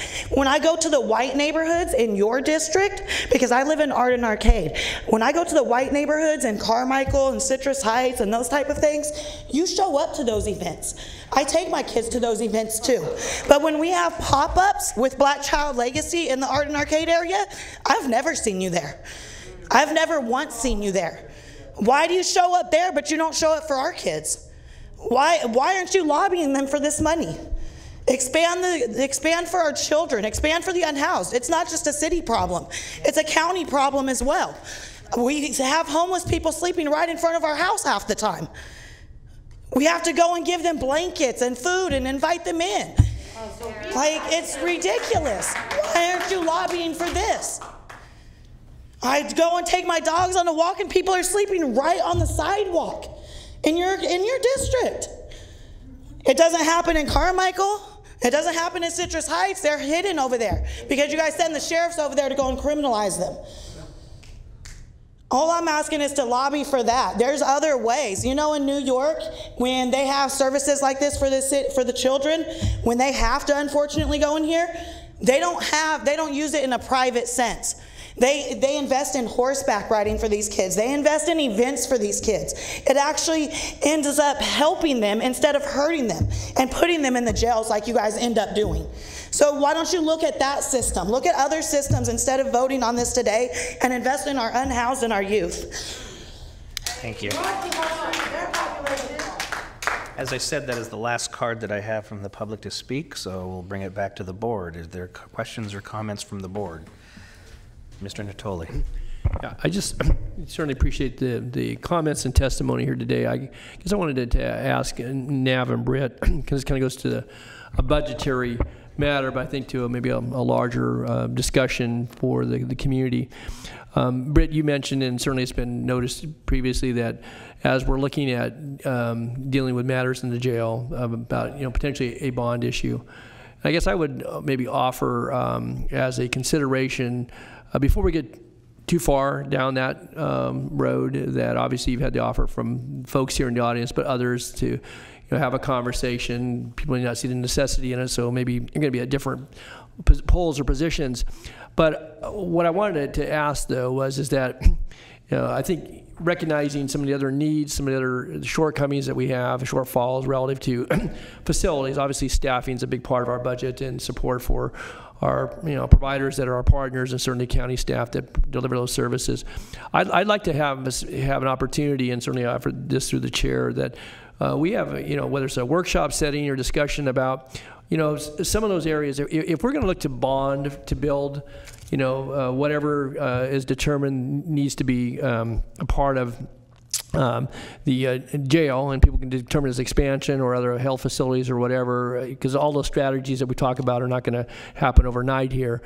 I guess I'd like to have a discussion about how this county might advance some of the other needs as it relates to, particularly to facilities. Obviously, we have to find ways to either staff them or have community partners, but I'd really like to have that conversation. If we're going to go out, for $100 or $150 million bond, why couldn't we look to having other components as a part of that? This county certainly, and again, I certainly wanted to commend some of the leadership here, certainly Mr. Gill and others, as we've looked to try to work our way out of the budget morass we came through as a result of recession. I guess I'd like to have that conversation and to have a discussion about priorities, and you spoke to earlier, Nav, and I appreciate that. We're not going to be able to buy everything or build everything, but as we're looking to build capacity and to have facilities that serve a broader community, whether people incarcerated or not, I would like to have a conversation around that. And I would suggest, Mr. Chair, and again, you certainly hear from my colleagues, I'd like to have a conversation. If we're going to look to try to figure out how we might pay for something, I would like to have us have a look at, what else we would need, and maybe we could build as part of that. And so I think that's important, and it goes beyond just the focus on jail capacity, on facilities that are related to the institutions that are, both RCCC and main jail. I'd like to have us have a broader conversation about that. So I don't know, Nav, if you have any reaction to that, or Britt, but it seems to me that we ought to at least have a look at that. Why don't, Supervisor Natoli, why don't you and I meet with Mr. Gill and his staff and delve down into what that would look like? And, sure. And we can really put some thoughtfulness into planning something. Okay. Thanks. Thank you. Mr. Cerna. Thank you. So I want to start by thanking the people that took time out of their day to be here and explain what's important to them relative to what I believe is the most important job that we have on a routine basis here at the board as your representatives of the county, and that's the power of the purse, as which was mentioned, and what we do to appropriate hundreds of millions, billions in fact, of dollars, taxpayer dollars, each year for critical services for this county. And for me, and this has never changed, I look at the budget as a reflection of our values, right? I mean, I think that can be said at any level of government. Maybe others have a different opinion about what budget means to them, but that's what it means to me. And so I struggle because I believe my job as an elected member of this board is to constantly wed what my constituents tell me is important to them, and I have to balance that with my own conscience. And so for me, given the last year, the course of events over the last year, and more precisely the course of events probably over the last 4 months or so, including the time between recommended budget and today, final budget. We've had some very vocal disagreements. I've had some very vocal disagreements with Sheriff Jones relative to some of his behavior and how it affected the county's ability to have a effective Inspector General do his job. We're still without an Inspector General. Some will remember that back last fall, I had suggested that we look at some type of instrument that would be a pressure relief valve of sorts in terms of mediation, so that this, what we went through last fall doesn't happen again. I've explained that here in these chambers. Some saw me a few weeks ago at a gathering in the Fruit Ridge Pocket area, explaining the same thing. And so for me, I'm torn, because anytime you do anything but affirm a recommended budget, it could be taken a whole slate of different ways. One of the ways that it could be taken, I suppose, is that it is somehow not an endorsement of our hardworking men and women in various agencies. But the Sheriff's Department is different, because the Sheriff's Department has as its department head an elected person, right? So for me, I'm torn, and quite frankly, some of the testimony today really has, affected me. So one of the things that has not happened between June and today is that the instrument that I've mentioned, a way to have that pressure relief, has been with the Sheriff's Department, with the Sheriff, for months now, in the form of an MOU that spells out a specific way to ensure we don't have the kind of tension that we experienced last fall with the IG. And I have not heard anything. I've not heard anything back from the sheriff. I've not heard anything back from the CEO. I've not heard anything back from the Deputy Sheriff's Association. That's their prerogative. I did what I said I would do, what I committed to the public, what was made in the form of a friendly amendment to a motion. I followed through. So I'm left in the dark relative to that. There have been other things too. There have been policies exercised by the sheriff in terms of a very liberal carry and concealed weapon protocol that I don't agree with, that impacts our budget as well. And so for these reasons, I'm going to be issuing a protest no vote on the sheriff's budget this year.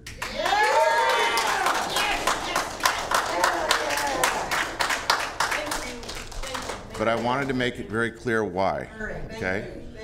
I want to make it very clear why I'm doing that, because I am feeling like, and it's true, the only authority this board really has relative to that other countywide elected person, the sheriff, is the power of the purse. And it's not a reflection on not wanting to provide resources for our sheriff deputies. It's not to not provide resources for what our responsibilities are in terms of protecting the public. But quite frankly, I'll be very candid, it's to send a message, right? It's to send a message. And so I want the record to reflect that I'm supportive of the entirety of the rest of the budget, with the exception of the sheriff's budget. Thank you, Mr. Cerna. And one of the benefits of budget hearings is that you don't have to worry about going off agenda, because everything's on the agenda. That's true. So I will address that, because I perhaps have been remiss. I thought that the board was up to date on where the OIG is. I will state that now. You did draft, and I appreciate the work that you put into an MOU. The board's will was then for me to negotiate, discuss it with the sheriff, which I did. What was agreed upon is virtually almost identical to what you had drafted and written. That's been done. The intention was to bring it forward when we bring forward the contract because I thought it sent a message that at the same time we're approving an OIG, we are going to make sure that virtually the same meeting, we are going to approve the MOU to send the message that this time that won't happen again. So that's where that's at. It's good to hear, but with all due respect, should have happened months ago. Well, no, it did happen months ago. I should have known about it months ago. Okay. I told you I was remiss in perhaps not communicating. I was remiss perhaps in not communicating that to you. I thought it was done through staff. I apologize. If y'all can just, thank you. That's number one. Number two, we did hold, we did an RFP for an OIG. We got one response. We interviewed that candidate, and it was agreed from the parties that the candidate was from the Bay Area, lived in the Bay Area, had no contacts with this community whatsoever, that was not appropriate, and that wasn't what the community would come to expect from an OIG. I think that the person or firm or people who play the role of OIG should be rooted in our community and be familiar with our community. So that applicant was rejected. Even though they were qualified in a number of ways professionally, I really believe this has to be a community-based position. For example, Chief Brazil spent years in this community, working in all aspects of this community, and had some trust within the community. Whereas someone who's just coming in from nowhere, not necessarily. So we did reject that candidate. I then instructed Mr. Gill, instead of just going through the RFP process, to actually get a headhunter. To go out there and just uncover every stone until we could find somebody who was good. We're in the process of doing that right now. I fully intend to have an OIG in place in the next 3 months. So that's where that's at. It has taken longer than expected, but I'd rather do it right than do it fast. So that I'll just address that at that point. Is there any other questions or comments of the board? Mr. Chair, just appreciate the update certainly in this setting. I want to be sure that the budget fully funds what would be anticipated, the cost of that position, and gives a sufficient budget for an OIG for that 9-month period, if that's what it's going to be, or be, I guess, about a 6-month, 7-month period. So it fully funds it for the whole year. It does. So it's fully funded. Okay. And one of the reasons that I was able to convince Mr. Gill that we need to pay for a headhunter to do it right is because we've had months without making payments to an OIG, so we're actually saving money in the long run. Just one other question. So what are we doing in the interim, though, if there are complaints or concerns? I don't get too far astray here. So do we have somebody fielding that on an interim basis, or are we the OIG?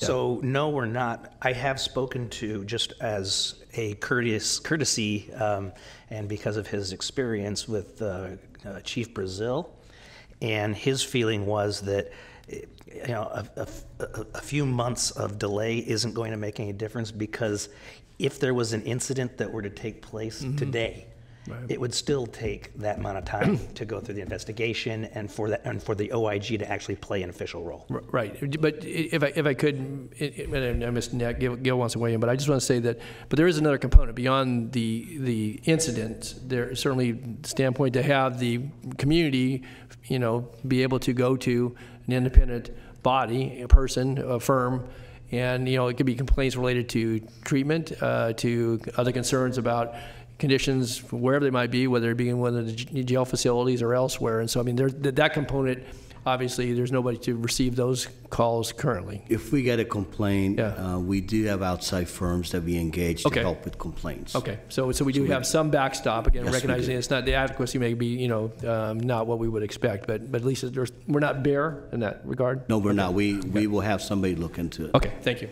Thank you, Mr. Natoli, for making an argument, and a sound argument, for the need for a Citizens Oversight Commission. Okay. Is there anyone else that has any issues, questions? Ms. Peters. Thank you. Someone spoke about the Children's Receiving Home, and I wanted to make sure that she knew that we've been having, we have a committee that is working on that. It's made up of the head of Child Protective Services, the head of behavioral health, the agency, Mr. Wagstaff, who runs the agency, the Sacramento Sheriff's Department, the Sacramento Police Department, and myself. And okay, please. Excuse me, I'm giving you my comments. And we, in last year's budget, we set up an arrangement to begin a separate housing for the people who were causing the most trouble. We've worked with Children Receiving Home to get a different kind of accreditation so they can get more people on board and people who are better trained. It's a difficult problem because the receiving home is in the city, and as soon as you cross Auburn Boulevard, it's the county. We've had many complaints from people who own the shopping centers nearby about vandalism and more. And Excuse me. Yeah, we've had much better results in the receiving home, but we continue to work on it. In fact, we're getting together in about a week to see how it's gone the last 6 months and see if we're making any progress. So that's my comment about that. And then if there are no further questions, we can... Are there any further questions of the board comments? Because we will allow Ms. Peters to make a motion. Community representation. Thank you. Okay. I would move to adopt the staff recommendations of the Department of Personnel Services and Finance to revise the FY 19-20 budget with the following exceptions that Metro Cable has slides for as soon as they get there. Metro Cable, there we go. Okay. And need a second. We have a motion and a second for the budget to be adopted with the exclusion of those items that are currently on the screen. Please vote. Unanimous vote. Okay, then need someone else to move the excluded items to the budget. I will remove the remainder of the budget. Second. We have a motion and a second. Clarification. With the clarification of that Mr. Cerna is voting no on the sheriff's budget. Please vote. And the motion carries with Supervisor Peters recusing. Okay. Thank you very much. I believe we are on to item number 2. Item number 2, you are acting as the In-Home Supportive Services Public Authority. Approve the In-Home Supportive Services Public Authority fiscal year 2019-20 budget recommended for adoption. I'll move the item. Oh, you can make a presentation?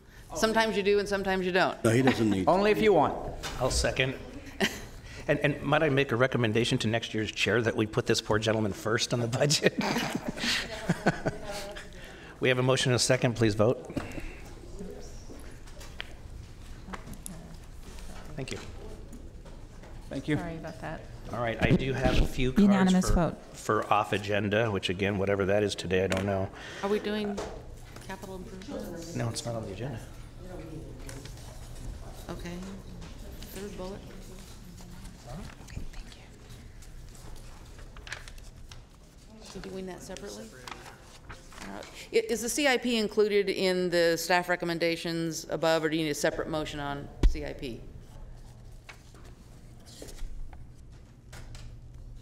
I honestly don't remember if you included it or not. If not, it would probably I be didn't mention it a because safe bet sometimes to you have a include the presentation. CIP. There's But no we did the additional presentation, but do we need a separate vote? You do need a separate vote to amend the CIP, unless you included it in your original motion. Okay, I'll move to adopt staff recommendations for the FY 19-20 project changes and new project inclusion, with the exceptions that Metro Cable is going to put on the screen. Need a second? Okay, and for clarity, next time, let's separate it out as a separate line. We item should, on the you're agenda. right. Thank you. Okay, there's a motion and a second. Please vote. Unanimous vote. And we need the excluded items. And I will move those items that were excluded from the previous motion. Motion and a second. Please vote. And the motion carries with Supervisor Peters recusing. Okay, now back to members' address, or public address, which some have left. Kaylee Brunny, is it? Okay. I know Robert Copeland left. Robert, if you can hear this, going, okay. Shannon Taylor.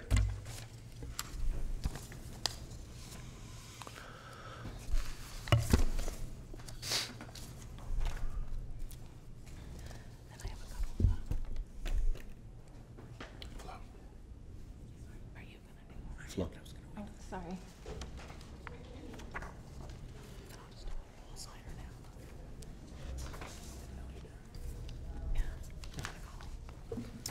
Good morning. Morning. Morning.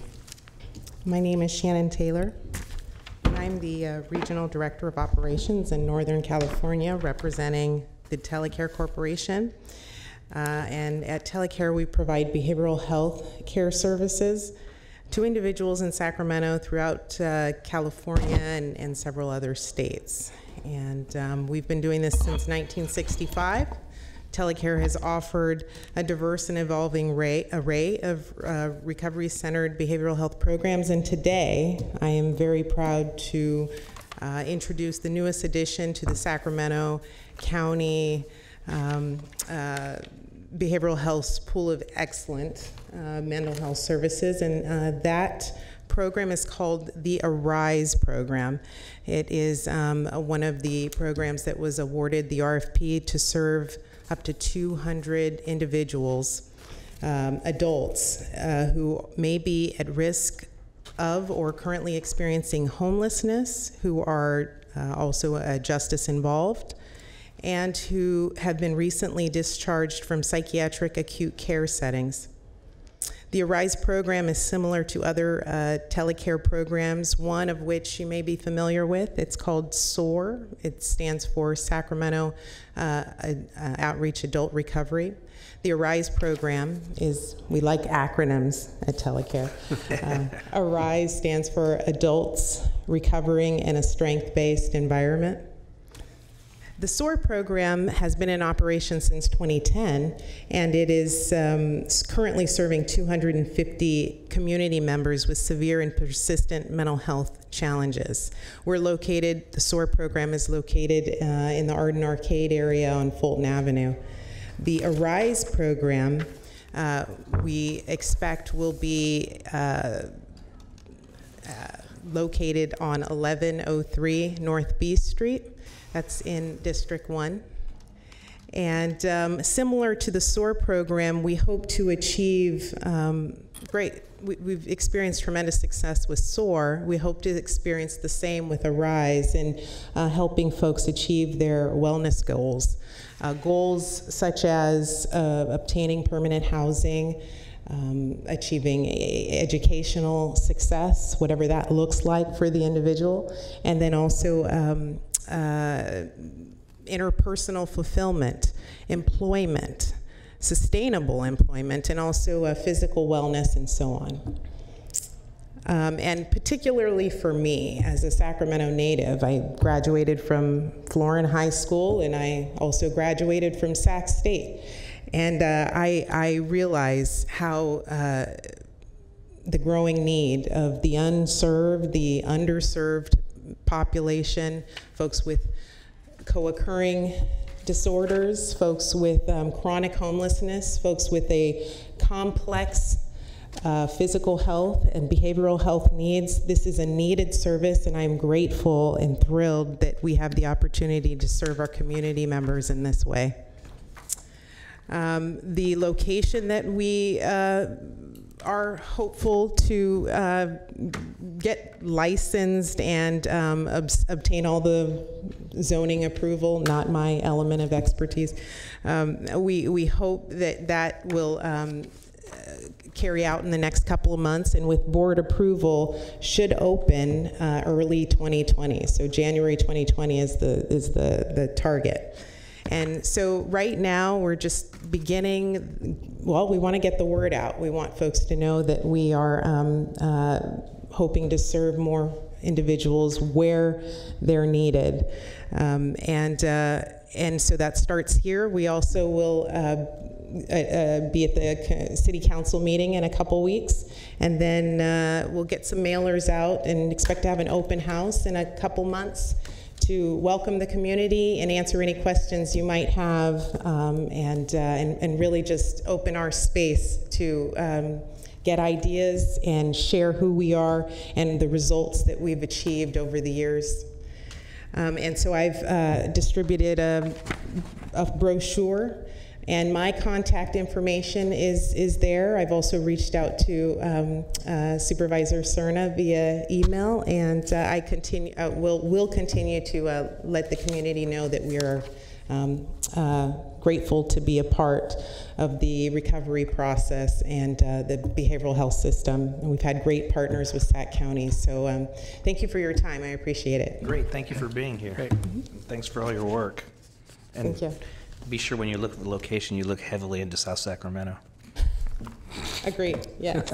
Gotcha. All right. Thank you. Is that all? Is there any other questions? I know that we do have one adjournment. We've got another one coming next week that I'm setting aside for a hopefully bigger audience. Are there any other questions of the board before we get to that? Mr. Chair, just before you do the adjournment, just note for the record, we got comments that were not on the agenda that came in, so was there any need to further acknowledge those? It came to the clerk's office from... Well, they become part of the So record. they were added into the record, and they're uploaded and published on the web. Okay. All right. Thank you. Supervisor Peters. Thank you. I would like the board to adjourn today in memory of Paul Snyder. Paul had many businesses in Sacramento County and made his fortune selling automobiles. First Chevrolets in the small town of Patterson, followed by having a Volkswagen dealership on Madison Avenue in Sacramento County. He passed away last month at age 92. He was a very successful businessman, and that success allowed him to be a generous philanthropist who helped many others. At its peak, Snyder Enterprises included 7 dealerships and over 20 franchises throughout California and Nevada. He consistently was recognized as a top Toyota motor sales dealer. In 2011, Toyota awarded him a 40-year sales award for outstanding sales and service in the United States. His entrepreneurial spirit started when he was a youth. He was a beekeeper, and he harvested and sold honey to various retailers, including Tom Rayleigh. He graduated Modesto Junior College, joined the U.S. Maritime Service, and later served in both the Navy and the Army.